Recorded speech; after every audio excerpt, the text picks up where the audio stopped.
Middle east से आ रही खबरों ने पूरी दुनिया को हिलाकर रख दिया है। अमेरिकी राष्ट्रपति डोनाल्ड ट्रंप ने एक बार फिर साबित किया कि उनकी विदेश नीति सॉफ्ट नहीं बल्कि मैक्सिमम प्रेशर पर टिकी है। ट्रंप ने ईरान को परमाणु समझौते को लेकर एक ऐसी डेडलाइन दे दी है जिसे पार करना तेहरान के लिए भी भारी पड़ सकता है। यह खबर आज इसलिए सबसे ज्यादा अहम है क्योंकि ओमान में एक तरफ शांति की बातचीत की सुगबुगाहट है तो दूसरी तरफ इजरायली प्रधानमंत्री नेतन्याहू और ट्रंप के बीच की केमिस्ट्री कुछ बड़े ही सैन्य एक्शन की ओर इशारा कर रही है।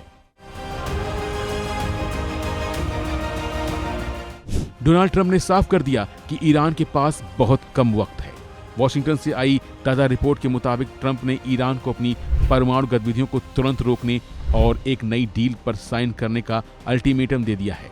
ट्रंप ने पत्रकारों से बात करते हुए कहा कि हमें समझौता करना ही होगा, नहीं तो बात बहुत बिगड़ जाएगी। नहीं, हमें समझौता करना होगा वरना ये बहुत दर्दनाक होगा, बहुत दर्दनाक। मैं ऐसा नहीं चाहता पर हमें समझौता करना होगा।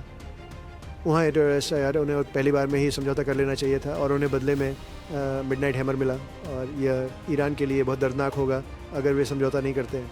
देखिए, अगर वे समझौता नहीं करते हैं तो वो ये एक अलग कहानी होगी, लेकिन कल हमारी बीबी नेतन्याहू के साथ एक बहुत अच्छी बैठक हुई थी और वो समझता है पर आखिर में फैसला मेरा होगा। अगर ईरान के साथ सौदा बहुत निष्पक्ष और अच्छा नहीं है तो उनके लिए बहुत मुश्किल समय होगा पीछे। शायद अगले महीने तक ऐसा कुछ, इसमें ज़्यादा समय नहीं लगना चाहिए। मेरा मतलब है उन्हें बहुत जल्दी मान जाना चाहिए। इस पूरे घटनाक्रम में इजराइल की भूमिका सबसे अहम है। हाल ही में ट्रंप और बेंजामिन नेतन्याहू के बीच लंबी बातचीत हुई। सूत्रों का दावा है कि अगर ईरान ने ट्रंप की शर्तें नहीं मानी तो इजराइल अमेरिका की मदद से ईरान के परमाणु ठिकानों पर सीधी कार्रवाई कर सकता है।